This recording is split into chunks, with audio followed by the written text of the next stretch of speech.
Let me again recognize our elders. Our professors are here.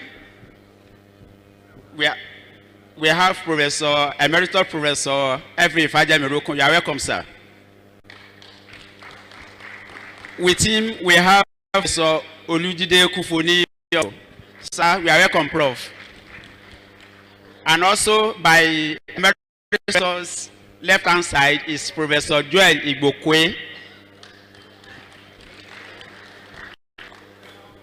Then, with us too, I have Sir Nja from University. And of course, one of the head of our institution, which we recognize, is also here, the rector of Federal School of Surveying Yoyo, Dr.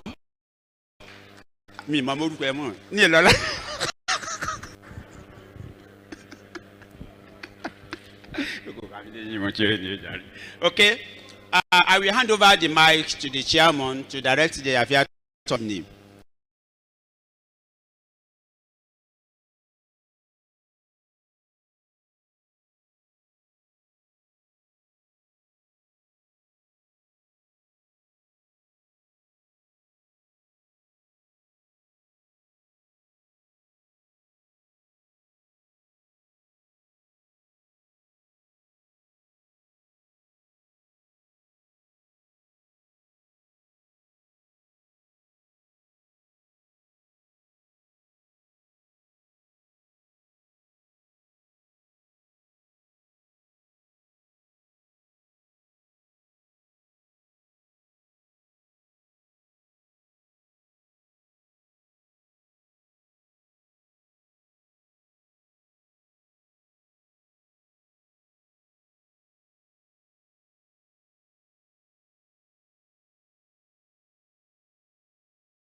which is they are popular and they are resources within our environment. And so that takes us to the background of the study. Nigeria, as we know, we are highly blessed with resources, which are mineral resources, soil resources, land resources, forest resources, and so on and so forth. We are blessed. And having known that, we want to look at the benefits or the opportunities that we can derive in harnessing these resources within our environment. And in so doing, we see that man has his own wisdom, which I mean by Homo sapiens. And at the same time, as we are doing that, to meet your need, you are destroying the environment. So we want to look at how man will make use of the benefits we have and will not be able to destroy the environment. And see the poverty alleviation that I have said. And that takes us to how to harness this opportunity of sand, which does an entrepreneurial opportunity within our environment. Next slide, please.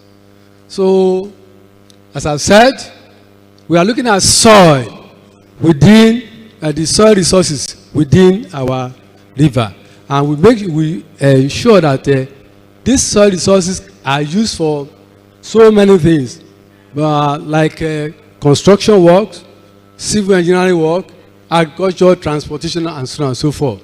And we know if care is not taken, as we are harvesting it, we will not be able to. Soil is a non-renewable resource, which if it grows after a particular, we are not able to recover it. And that takes us the aim and objective. The aim of the study is to examine the ecological effect of harnessing river sand for entrepreneurship development in a particular community within Ado Ekiti. And that goes round. When we finish, we'll be able to see that what happened there happened all over the country. Number one objective is to examine the causes, the impact of river sand harvesting in the area.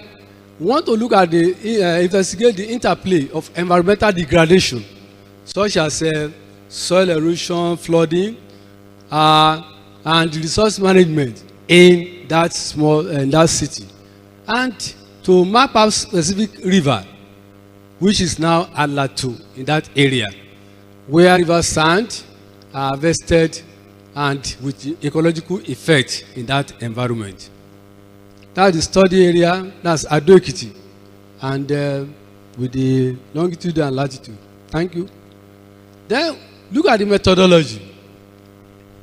There are two areas, the primary source and the secondary source. So the primary source, we administer 200 questionnaire whereby we elicit information from the people living around that area.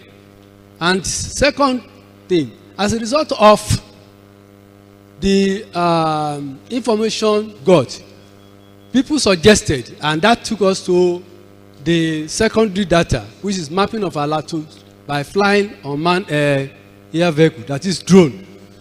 And with this one, we were able to come out with 3 maps. So map making was done using QGIS 3.34 and data analysis. The data analysis on social economic characteristics, which I've said, we took the data, we'll be able to analyze using like as a scale, as an inferential statistics, to test the impact of flooding and soil erosion within that community. Then this, when we are going through Ado Ekiti, these are the rivers where people actually where they actually harvest sand for alleviating the urban poverty. Then these are the results. Yes, we getting the socio-cultural background of the respondent, we are able to see, next slide please.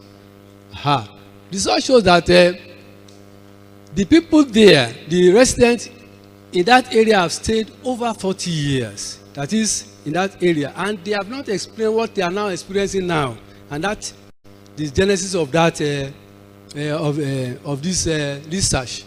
And 25% of the residents were self-employed, and they made use of that opportunity to actually harness the sand. Data collected revealed that yes, surveying and mapping is a better option for solving the problem, and in conjunction with the topic that is what we are doing this year in the theme of this year AGM. Then the map produced are displayed. This is the auto-mosaic map showing the overview of the study area. So the area covered. Okay, sir. So this is the auto-mosaic showing the overview of the area that we mapped. Next. Then this is the digital surface model of the river Alatu with the study area, and this was georeferenced. And continue the next one, the next slide.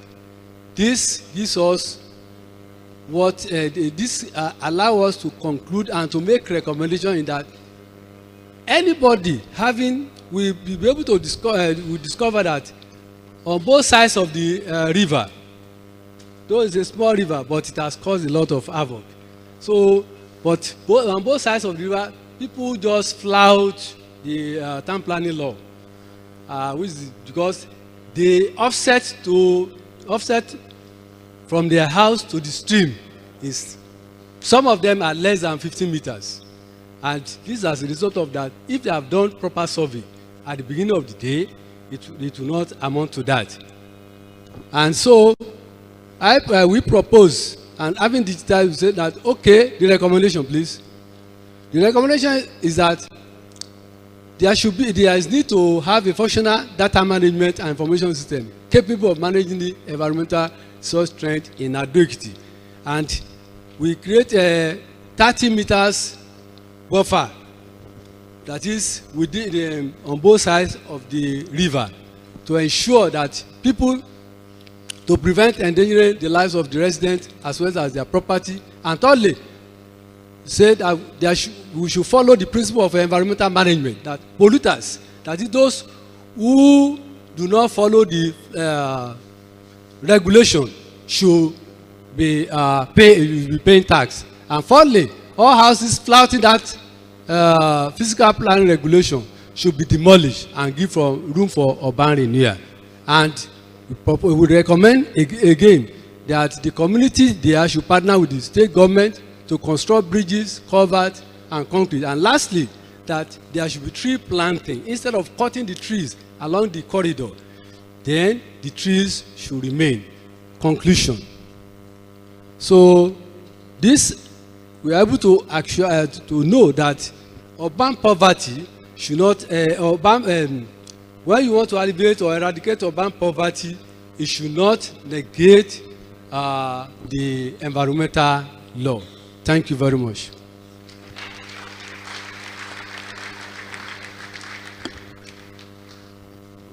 Thank you very much.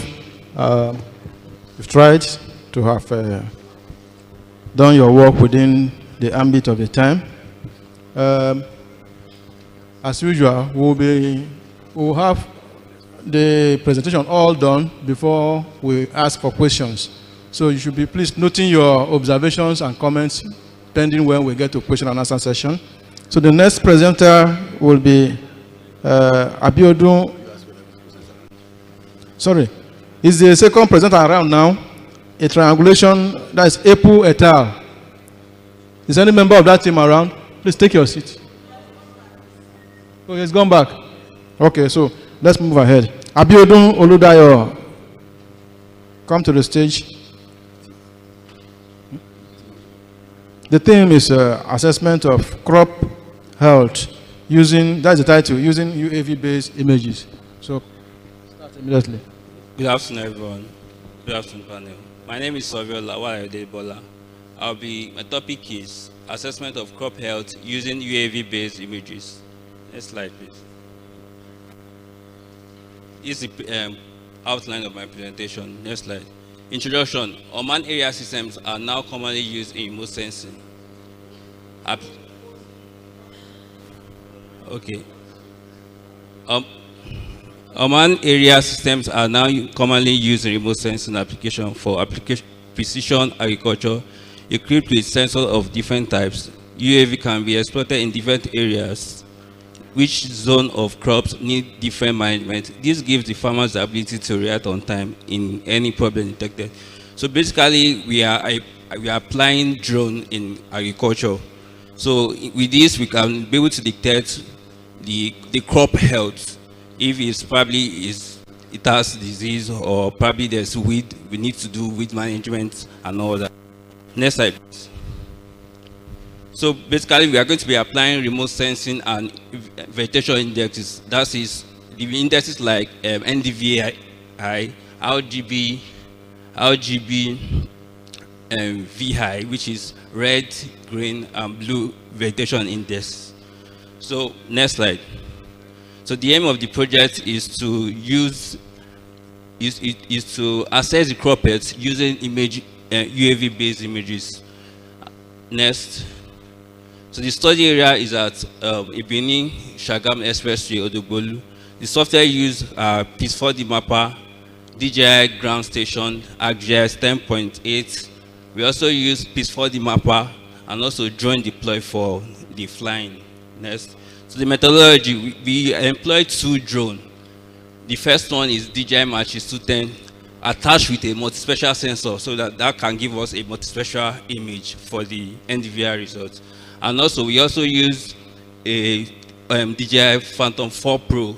That's just to get us the auto mosaic of the farmland.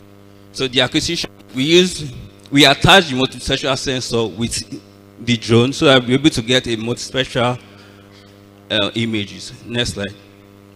The data processing, we use PIS4D Mapper for the processing of the images. To get NDVI, we need to combine those bands of images so that we can get our results. Next slide. So these are the results. The first one is the RGB auto mosaic map, which shows the image of the palm trees. And the next one is MGRVI map. And also the next one is RGB VI map. Next slide. Also, this the tree health map. The next one is the NDVI index map. This is actually going to show the how the crop is healthy and if they are poorly. Next slide, please. So the analysis, we use natural breakgens method to carry out the analysis on each of the palm trees.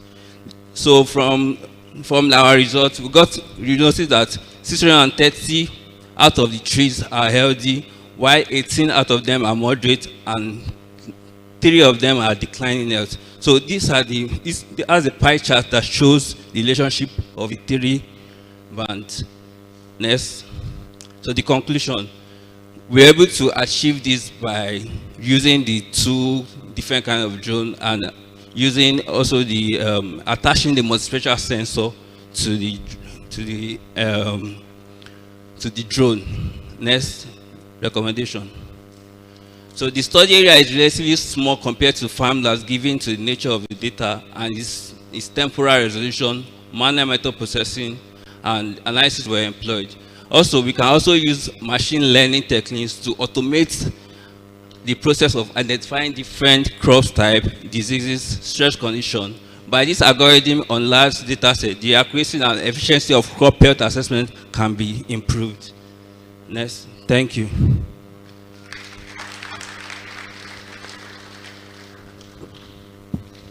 Wow, thank you very much. That is quite fast. Next presenter on harnessing geospatial intelligence for flood and erosion mitigation in Abia State. Ekperamaka Juliet et al. Good afternoon, everyone. I'm standing on the already established protocol. My name is Ibenebu Ebramka Juliet, and I will be presenting on harnessing geospatial intelligence for flood and erosion mitigation in Abia State, Nigeria. Please, next slide. So this is the outline. I will be able to go through it together. So we all know that flooding and gully erosion are one of the most pressing environmental challenges in Abia State. You can go to bed one morning and wake up, your property is gone due to gully erosion. Personally, I have an experience with that. That was why I ventured into this research as well. So this hazard has increasingly disrupted infrastructure, displaced communities, and also degraded agricultural land and threatened livelihood. So their severity is is largely driven by rapid urbanization and deforestation, and also poor drainage systems and unregulated land use. So in order to address these risks, this study, we explored the application of geospatial intelligence, that is GeoInt, a powerful combination of GIS, that is Geographic Information System, remote sensing, spatial modeling, and satellite imagery. So this GeoInt provides a proactive, data-driven framework for hazard mapping, environmental monitoring, early warning system, and informed decision-making for sustainable development and disaster risk reduction. Please, next slide. So the background study.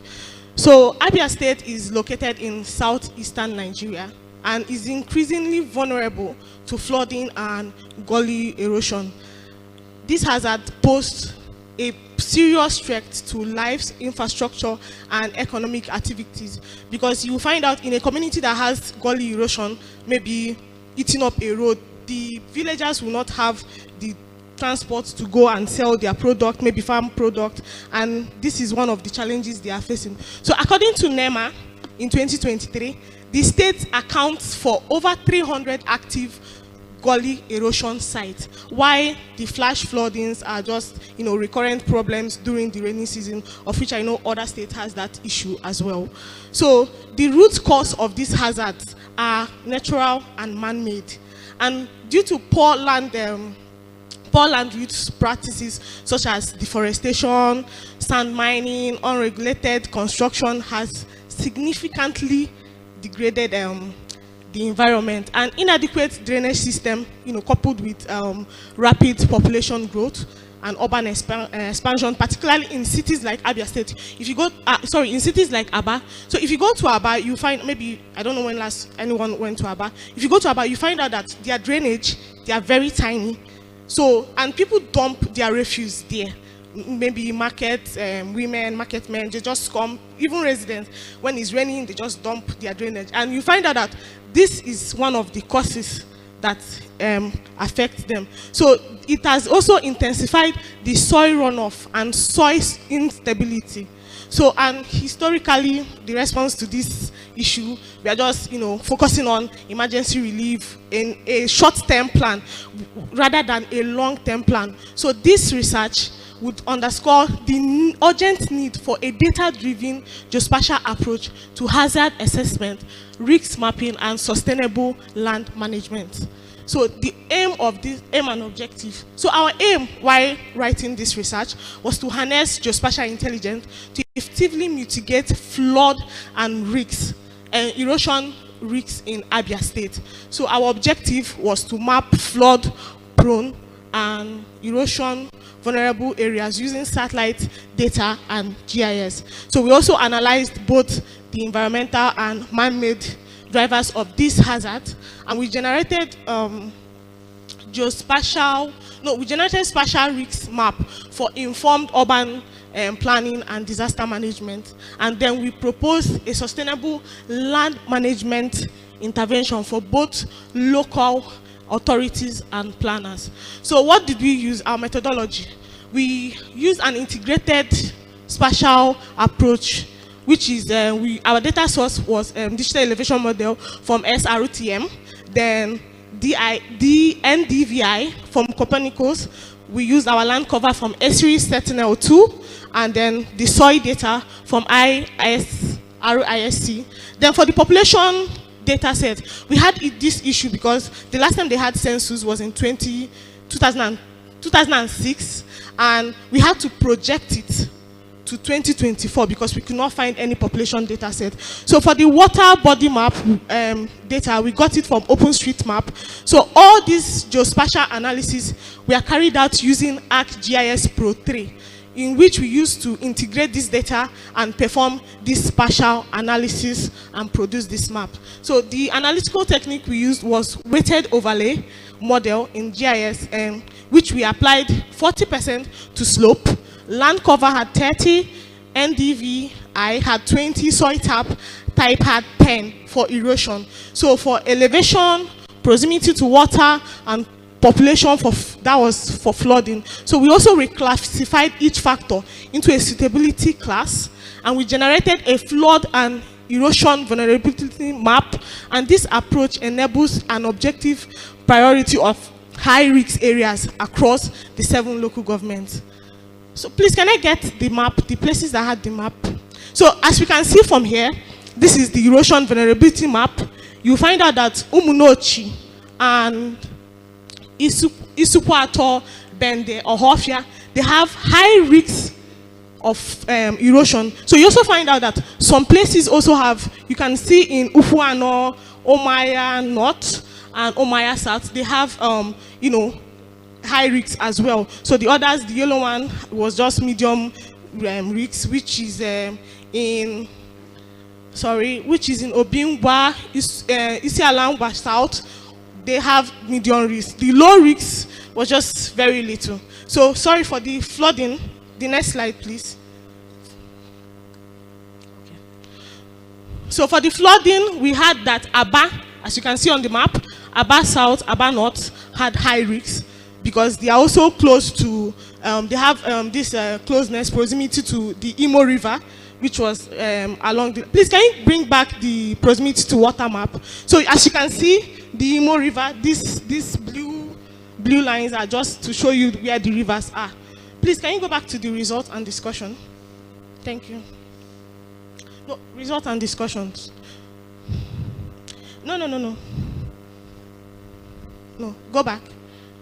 Yes. So our findings, we found out that high erosion risks are in Umunochi, Isukwato, Bende, and Ohofia area with steep slopes, deforestation, and loamy sand soils. Then the medium risks are Ukwano, Obingwa, Osisiomangwa, and then the rest. Then the low risks are Okwa. I don't know if I'm pronouncing it well. Okwa West, which is characterized by flat terrain and dense vegetation. So for the flooding, we had high risks in Aba North, Aba South, Osisiomangwa, Obingwa, urban areas with poor drainage and low elevation. So the medium risks is also Omaya North, Arochukwu, Uhuano. Then the lower risks, which are in the hilly local government, which is Uhuano, Bende, but they have potential downstream impact which exists there. So the maps that we produced, like you have seen, we produced erosion vulnerability map. We also produced flooding, we produced the sand, we produced NDV, we produced population, we produced land use land cover maps as well, which are up to date. So please, can we go to the next slide? Next slide. No. The analysis. No. Yeah. Go. So the analysis, we analyzed that urban centers like Aba experience frequent flooding due to their impenetrable surface because of the road and buildings that prevent water infiltration and overburdens their drainage system. Of course, I mentioned here that their drainage system is very slim, very tiny. They don't have enough space for the waters to go through. So, and also topography is a key factor in erosion. So slope areas like Ukwano, Isukwato, Umunochi, they lack vegetative cover, which results in rapid soil loss and gully formation. So the NDV analysis also showed low vegetation in urban local governments and high value in less developed areas. So please, next one, recommendation. We recommend that It's okay. Oh, thank you. Thank you very much. So please just go to another. Thank you.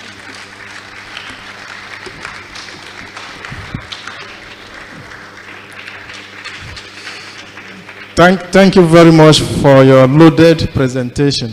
The next presenter is on assessment of soil adjusted vegetation index for monitoring vegetation dynamics in River State by Menegbu et al. Okay.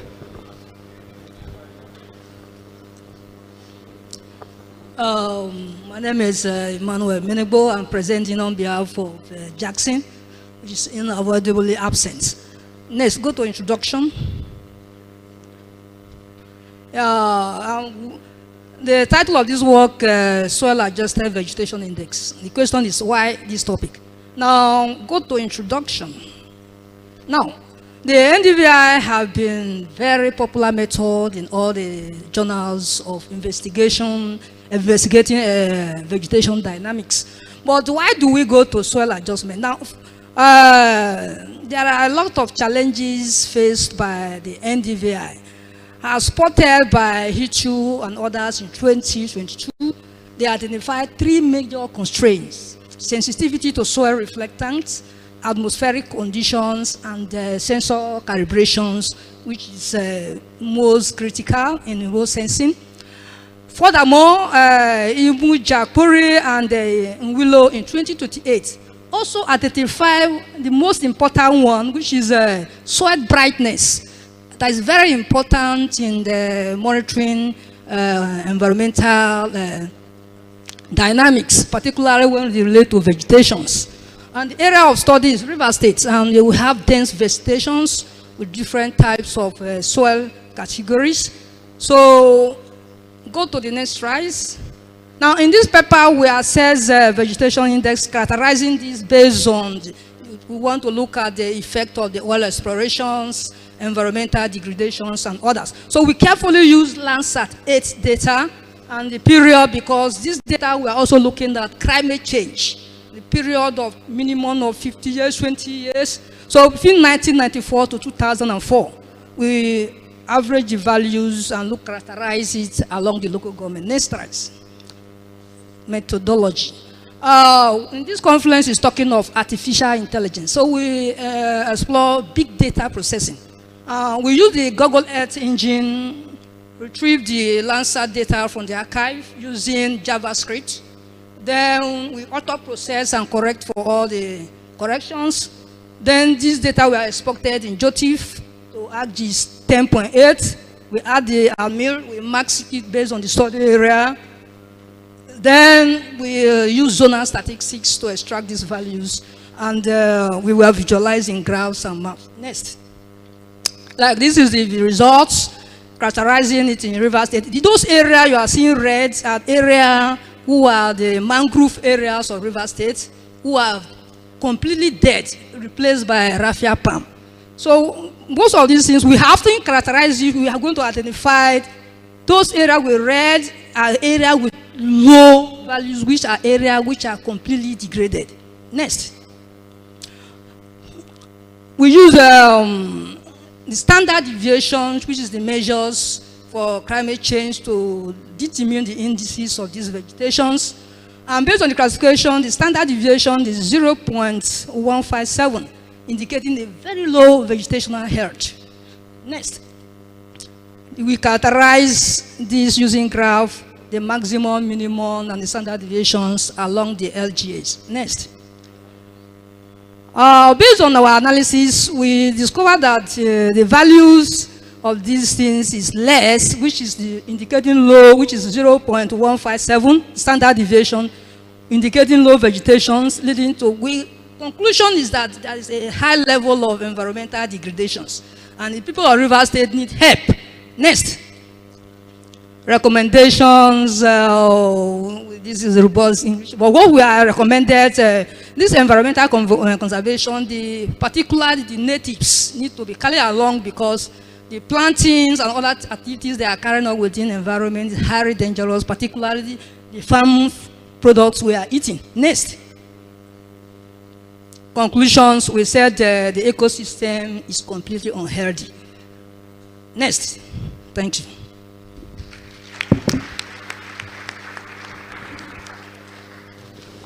Thank you. That is also a smart one.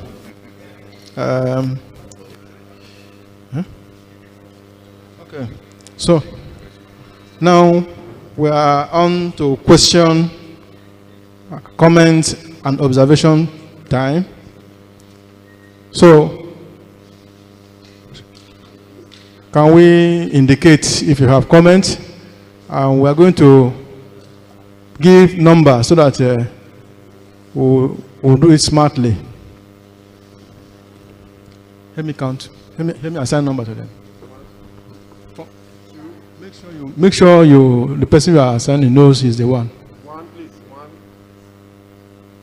Sister, 2, 3, 4, 5, 6, 7, 8, 9, 10. 10, sir. Okay, let's start from number 1. Number 1. Okay.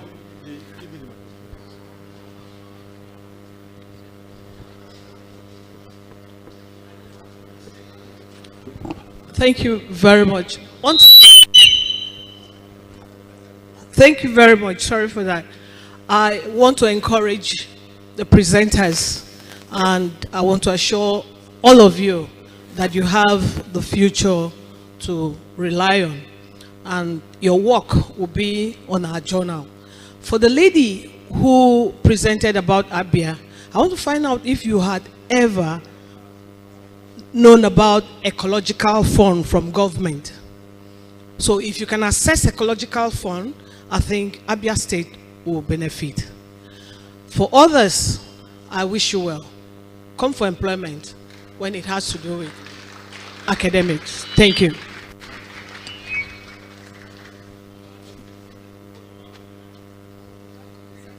Number 2.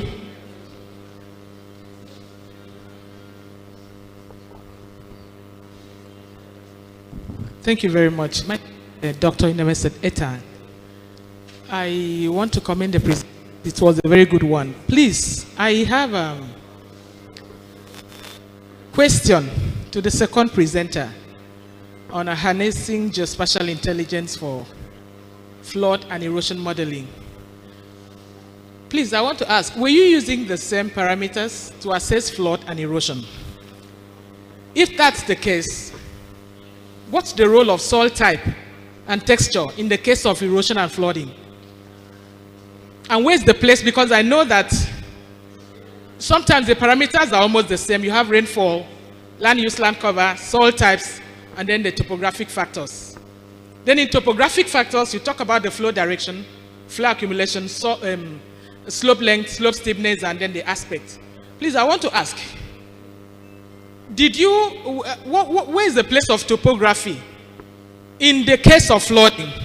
I know it has a very good role to play in erosion, but where does it come in the case of flooding, where you talk about the flow length, flow accumulation, flow direction, slope length, and slope steepness? Does it have any role to play in the case of flooding? Thank you. It's okay. Note your questions. Number 3. Yeah, good. Please, I want to address my question to the second presenter that talk about the use of UAV in study the crop health. From your presentation, sir, you talk about, you majorly depend on spectral characteristics in detecting the health of crop. But just as they've said, the second person asked question talk about, there were some other parameters aside spectral characteristics. So with spectral characteristics from UAV, is that enough to tell us the health, about the health of a crop, considering other characteristics, just like the fourth presenter gives to us? It talks about temperature, it talks about rainfall and some other things like that. So I want to know if maybe there was some other important information you don't give to us that UAV can give on to us, to give information about the characteristics of health of a crop using such a device. Thank you. Next, number 4.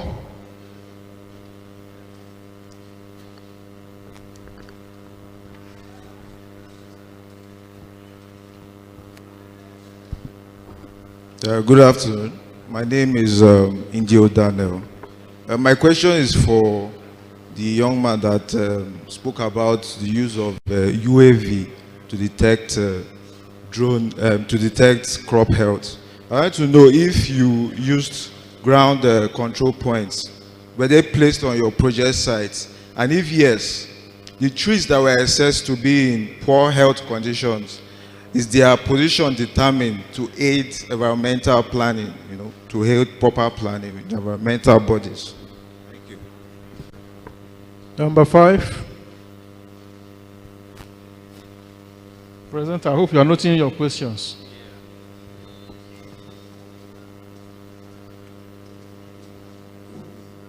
Thank you, Mr. Chairman.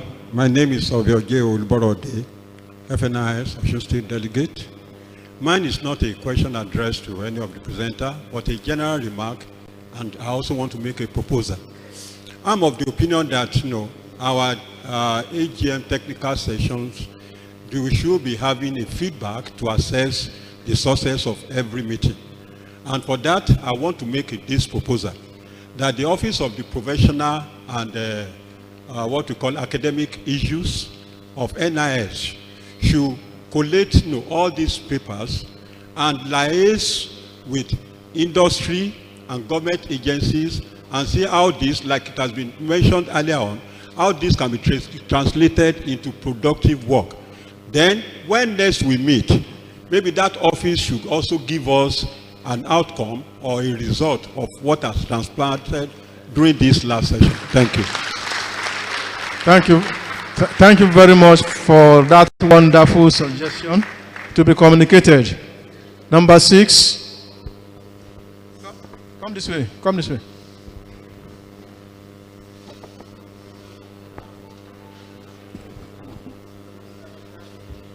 My question is to the second presenter on UAV. You talk about crop health, and when you're talking about crop health, there are two factors: the phenomic factors and the genomic factor. Maybe as a geomatician, we may not dwell much on the genomic factor. It has to do with genes of all this, and it's only the agricultural experts that can do that. But on the phenomic parts, when you're talking about the NDVI, whereby you talk about using multispectral sensor to detect the health from the infrared region of that sensor. With that, you didn't show to us in the analysis what is the standard of a healthy crop that you're looking at, and then compare with what you obtain and how the result of LD and unLD crop were matched together. And so that does not show in your results. And to the second presenter on the ecological factor of Abia State, you make use of SRTM data. I want you to take note of 3 things that we normally mix together: DTM, DSM, and DM. I think for your results, you need the elevation of the ground surface. And if you use SRTM data that will acquire as at when an area is vegetated, how did you resolve your data to give you bare soil elevation? Thank you. Number 6. Okay, number 7. Number 7. Thank you very much, Mr. Chairman. I just want to comment on the part of the presentation for the first presenter Well, the study actually demonstrated the capability of surveying artificial surveying instruments in mapping and monitoring our ecological environment. But at the same time, I want to say that the work can be better. Once I look at the aim of the study there, it was somehow clumsy. It can be better by being, because I was thinking, do we want to encourage soil harvesting the more for entrepreneurship development, or we want to curb the harvesting of soil? So we need to make it sharper. You know, the aim is not very clear. It's not very. It's clumsy. That's my comment there. Then one of the presenters also mentioned that in the objectives that you are going to proposition of sustainable land management for local authorities and planners cannot be. And I mentioned that here it cannot be an objective. You cannot proposing sustainable management for local authorities cannot be an objective. I think you can do more. You can work more in similar. I mean, some subsequent, especially in our. I mean, to people who are writing. You know, I think we can improve more on this one. I think we cannot just use this professional, but we can also work more on our manuscript. That's my comment. Thank you. Next, number 8. Good evening, all. My name is Surveyor Chief Uche Eze from Imo State. I don't have much to say. I'm of the opinion I want to use the opportunity to thank the presenters and appreciate them. They have done well. And also encourage them to do more. I wish to use this opportunity to appeal to the relevant authorities concerned to give more encouragement to the research. So I will make more research in this institution to move this institution forward. Thank you. Thank you. Number 9. No, look at your back.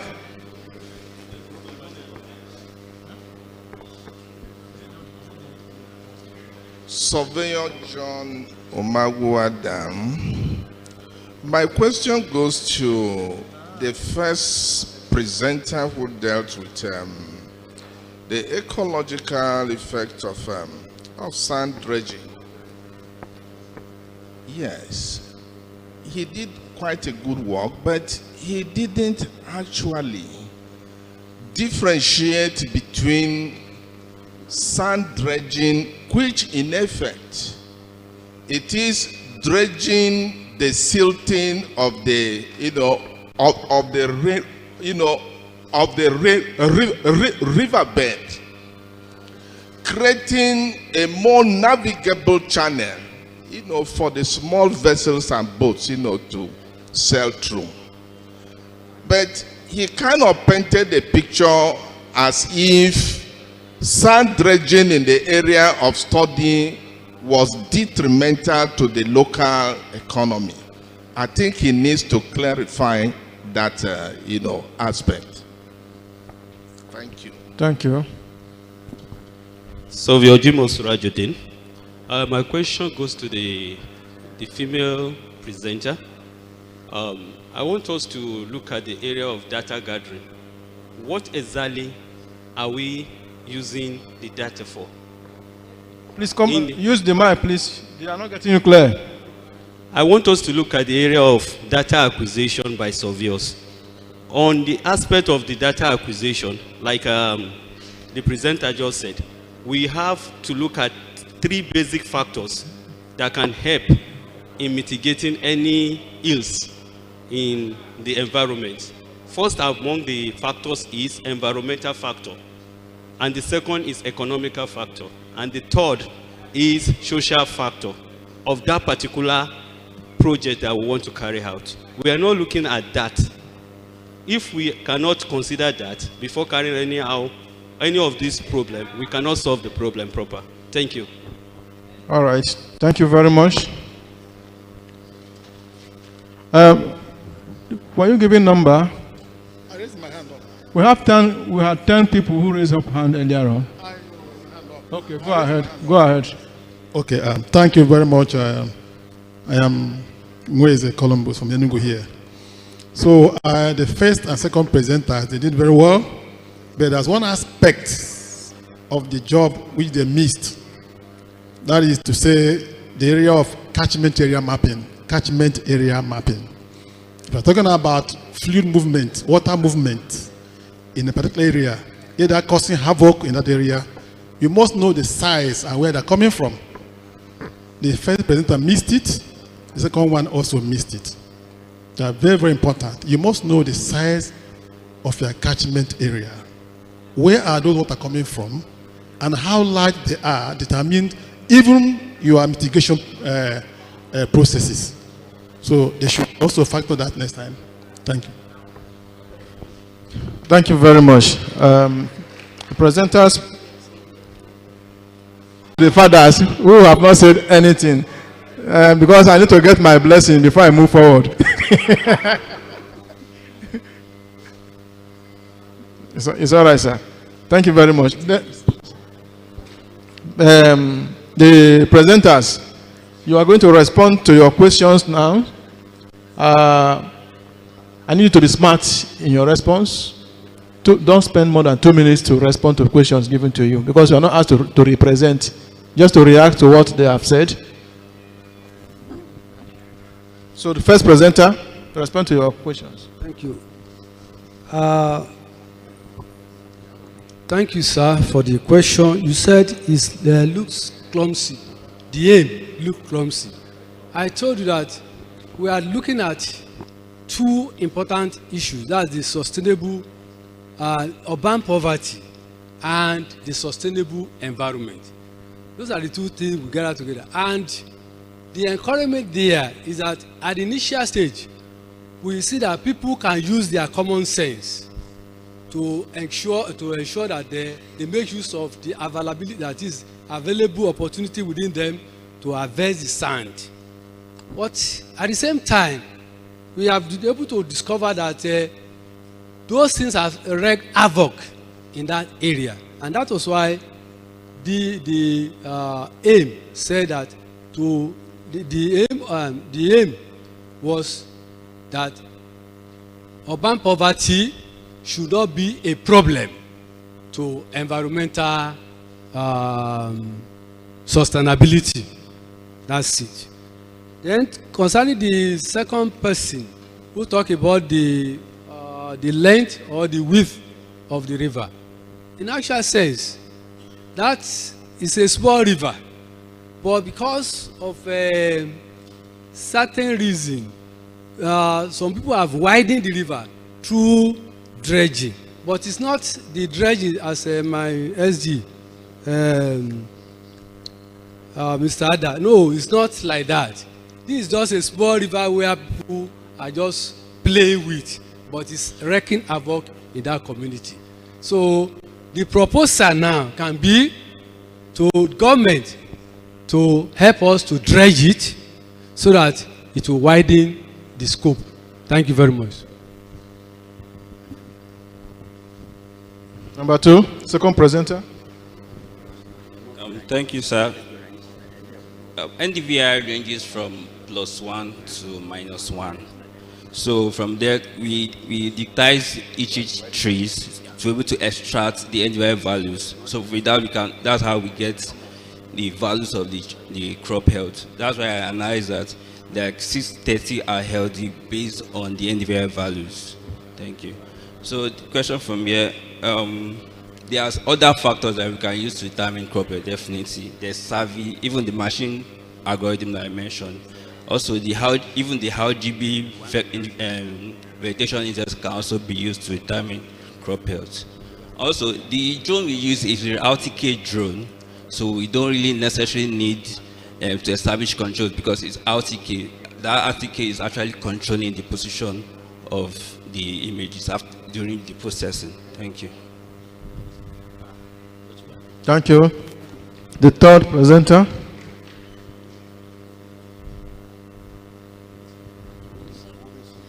Good afternoon. So the first question was talking about funding, and then if we have access to funding, it is possible the research is being implemented. Then the second question was talking about SRTM, that how do we derive our elevation data? Yes, we analyze the SRTM data to produce our the elevation data needed, and the map is on our presentation slide. Thank you. Okay. Okay, please help her, because it appears she didn't get the technicalities right. Yes. Thank you so much. My name is Dupeni Lola Olainka, and my PhD is in modeling flood. That's my area of expertise. I'm into environmental modeling. Two things on how to make SRTM useful for us. You have the manual method and you have the modeling method.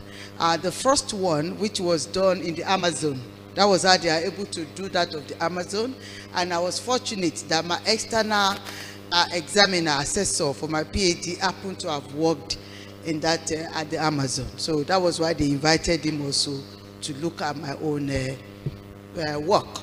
So the first one is that what they did in the Amazon now was to get the average height. They had to measure at interval height of all the trees, and with that they were able to get the average height and then remove it from the SRTM data. But what I did in my own case, it took me 30 minutes during my presentation. I had to tell them at the end of the day that I'm a surveyor and I provide the data that has to do with height before they, they could understand the angle that I was coming from. So what I did in my own case was to get the topo height for the area and now have corresponding points. So if I choose a point at 30 meters, that will give me XYZ from the normal existing topo map. Then you pick that corresponding point. Is in chapter, one of my methodologies should be in chapter 5 of my work. So you pick that, and then you have what they call numerical modeling, mathematical relationship between your X and your Y in terms of time series. And that gives you a kind of model, whether it's but in our own case for Nigeria, fortunately, it is a linear model. So where Y equals to mx, mx plus e, simple straight line, and you are able to get your constant. So for every other point, you can use that computation and get it. But we are talking about 4,000 points. How do you get that? There's something we call raster calculator. You subject it to raster calculator, just give it that model, and it gives you your height minus width of the trees, and you are getting your actual terrain. So that's on that. Thank you so much. Then I also, on the catchment, I think at 2030 FIG, I presented a paper that from catchment, sorry please, let me sit down. From catchment to reaches, I mean, can we prevent flood in Nigeria? Yes, we can. And I love the question asked earlier on catchment to reaches. What happens within a catchment determines where you are going to have your flood or the areas that's going to be inundated. And also for the terrain analysis, water will definitely find its level. It's a simple logic. So whether you are pumping water or is rainfall runoff within any catchment is a function of the terrain. It will naturally find its level. So thank you so much. Thank you very much, Professor Lola. Give it the prof while we're waiting for the authority to do the right thing. Thank you, ma. We appreciate. You can see why the mummies have been protesting to be recognized. So you have been breastfed.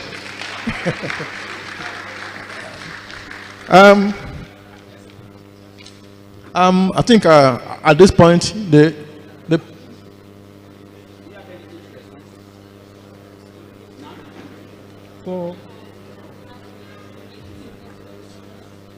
Come again.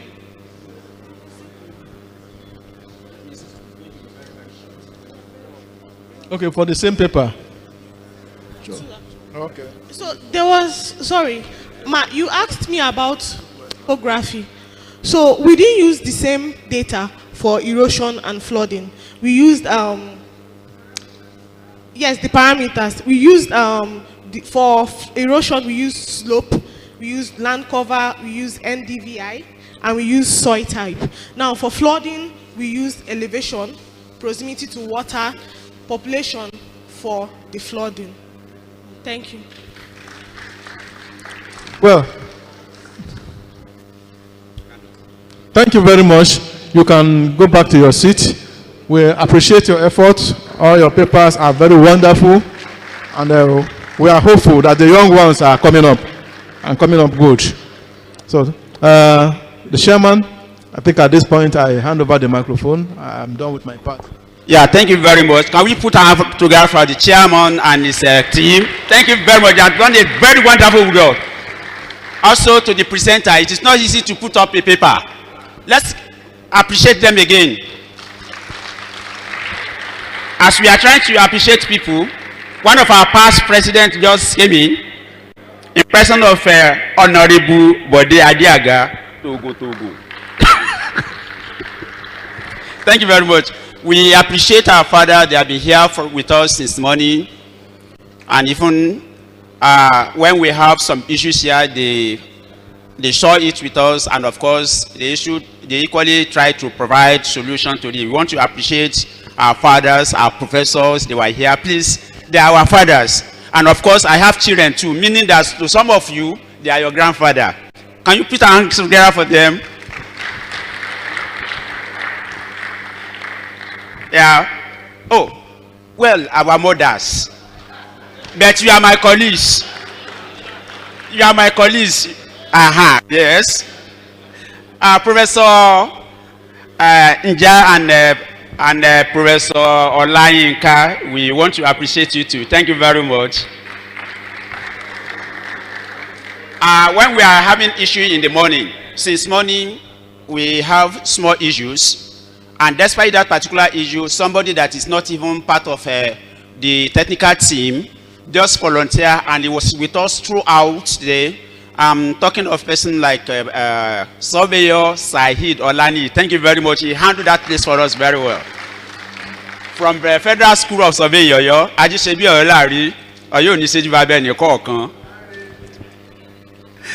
thank you very much. Please, to all of us, we have been patiently waiting and we listen because we want to learn. Let's appreciate ourselves too. Before I round off, one, great lions and lionesses. Oh, I know you are here. Great lions and lionesses. There is going to be the meeting of the alumni of University of Nigeria, Enugu campus, and Suka if is available. At the other hall area where they are about rounding up the second technical session. So please, you can please attend there. Immediately we leave this place. Also, immediately after this program also, by 5 p.m., they say we are going to start the manifesto evening for those who want to politicking. Okay? Venue, the other hall there too. So we can just join them there as they are rounding up too.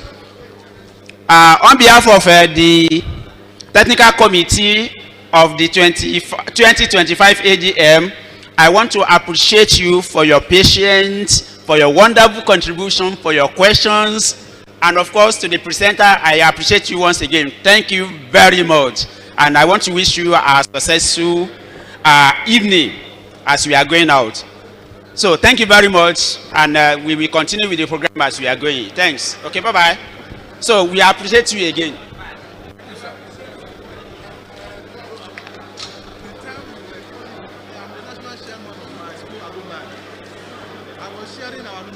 Which alumni again? You are doing foot mina here. Why do you want us to do it? You go and do it.